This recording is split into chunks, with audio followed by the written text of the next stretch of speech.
all down on the grounds that the empire was at its maximum defensible extent, and besides, he simply couldn't afford to take on any new clients.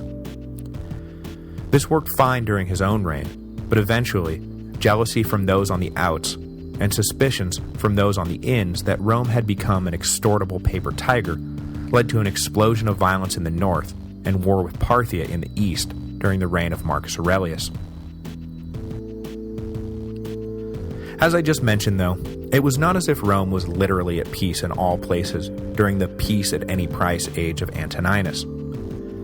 In Britain, a significant uprising among the Brigantes, whose territory Hadrian had bisected with his famous wall, was put down by the aforementioned Lollius Urbicus after 2 years of intense fighting that led the Romans to push their frontier 100 miles north and establish a second wall, known as the Antonine Wall, around the spot where Agricola had once defeated the Caledonians. There was also on-again, off-again fighting in Africa, where Moorish nomads became emboldened and began to descend out of the Atlas Mountains to harass the province of Mauritania.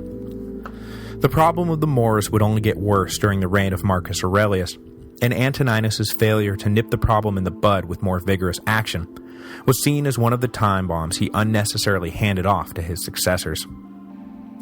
In the east, there were uprisings in Egypt and the newly renamed province of Palestine that both required a military response, and along the Danube, a revolt in 158 necessitated the division of the province into 2 districts to effectively divide and conquer the unruly natives. However, despite the fact that Roman military activity never ceased, even during this golden age of peace, there were no great wars of any magnitude, a trick to keep Rome out of large-scale conflicts.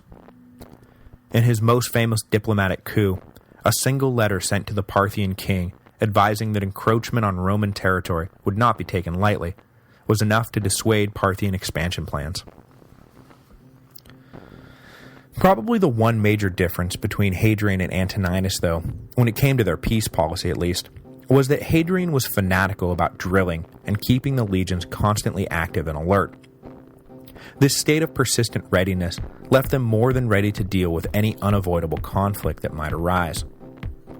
Antoninus, on the other hand, who had no military experience and never once so much as ventured into a legionary camp, allowed a sense of complacency to set in that would leave Marcus Aurelius in a bit of a bind when both the Parthian Empire in the east and Germanic tribes in the north exploded into Roman territory shortly after Antoninus's death.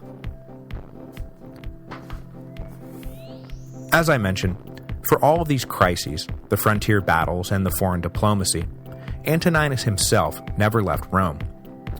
He ruled entirely by way of correspondence. But if we begin to form a picture of Antoninus as a sort of absentee emperor, we should correct that image immediately. He was active in all aspects of administration, and was thoroughly engaged in the welfare of the empire he ruled. Cutting a middle road between Trajan's figure it out for yourself, and Hadrian's I'll be there in a few days to tell you what to do, Antoninus and his aides poured through the incoming dispatches and did their best to advise, define, approve, and disapprove the myriad requests for instructions, aid, and funding that came in. But not content to passively react, Antoninus, especially as it related to financial matters, constantly studied the books and demanded explanations from his various provincial officials to justify their decisions and their appropriation. Corrupt officials, when discovered, were dealt with swiftly and harshly. Antoninus had no time for dishonesty or selfish misappropriation. Governance was a sacred trust that he took very seriously. Antoninus's concern for the welfare of his subjects, evidenced by his generous response to disasters and his intense focus on maintaining just and honest governance, extended even to a usually invisible segment of the population: slaves. Antoninus continued the trend of allowing more rights to the living engines of the Roman economy. I plan to deal more with slavery next week, but suffice it to say, following the slave revolts of the late Republic that culminated with Spartacus's war, the Roman elite began to think differently about the servants who surrounded them. The belief that slaves were so much inanimate property that could be used and abused at will gave way to a more humane attitude. During Antoninus's reign, This trend reached its logical conclusion, with the emperor codifying the idea that just as a slave had a duty to his master, a master had a duty to his slave. In some cases, a cruel master could be ordered to sell his slaves, and in all cases, the murder of a slave was now considered homicide. But again, this was the logical extension of a hundreds-year-long trend, and Antoninus should not be considered some human rights radical. If slavery was going to survive as an institution, as the emperor felt that it justly should, these rights needed to be extended to prevent mass uprisings. Cruel masters were a national security threat, more than they were a moral affront. Taken as a whole, the picture we get of Antoninus is a man who wants tomorrow to be like today, and today to be like yesterday. He was conservative in his approach to practically every aspect of his public and personal life, believing his primary function to be the maintenance of what was already good, rather than the invention of something better. I'm going to stop there for this week, because while there are a few more things to say about Antoninus, specifically about his relationship with Marcus Aurelius and Lucius Verus, the men who would succeed him, there is not a ton more material to cover. This, however, does present us with a nice opportunity to briefly pause our story and focus a bit on everyday life in the age of the Antonines. It's been a while since I've docked the SS narrative, but with 2nd century Rome existing politically, culturally, and economically at the height of its power, it seems like a perfect time to put into port for a week or two and take a look around. Plus, Jerome Carcopino's classic Daily Life in Ancient Rome focuses specifically on this period of the empire, so it seems only natural that we should pause during Antoninus' reign to think about the bigger picture. So next week, we'll start digging into social issues and religious trends and economic activities and all the little things that define the lives and livelihoods of the millions and millions of people who lived under the Pax Romana of the 5 good emperors. The last thing I'll mention is that, as a few of you have noticed, we are fast approaching the 100th episode of The History of Rome.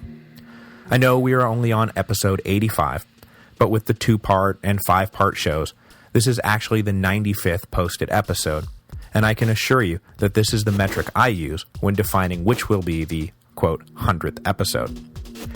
To celebrate, I thought it would be fun to throw the show open to questions from the floor.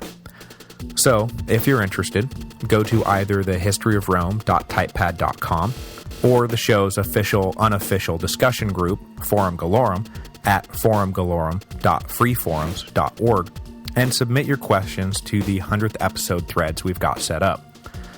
The questions can be about anything: Roman things, podcast things, baseball things, personal things to a point, anything really, so don't feel too constrained. Basically, if you've ever wondered about something, just go ahead and throw it out there.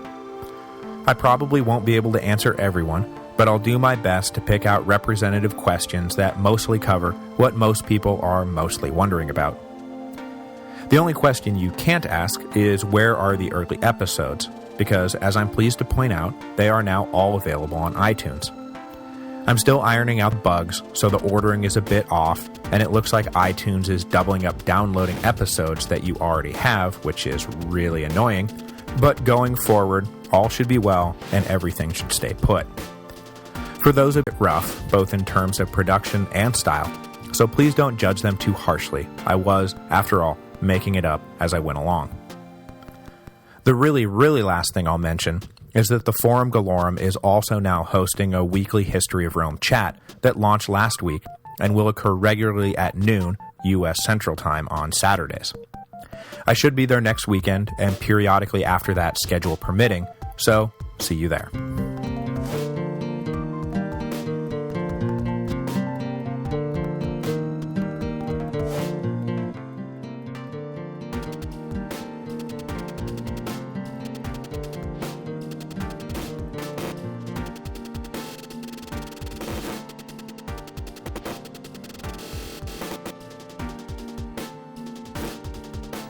This week's episode is brought to you by Audible.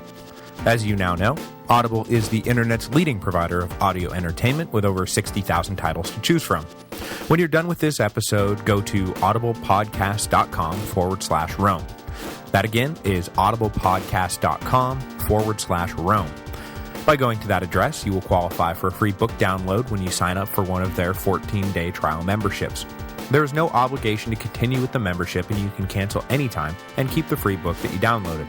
You can also keep going with one of their monthly subscription options and get great deals on all future audiobook purchases. This week, I'm going to recommend The Meditations by Marcus Aurelius, because we're right on the cusp of getting to everyone's favorite philosopher emperor, and it wouldn't hurt to get it straight from the horse's mouth before I start mucking around with it. Just remember to go to audiblepodcast.com/Rome so that they know who sent you.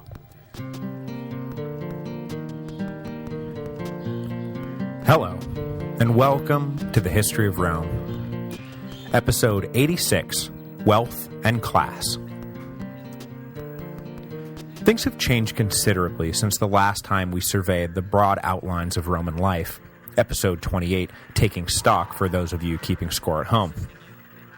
Back then, the Romans had just emerged into a world in which they had conquered Greece and annihilated the last vestiges of Carthage.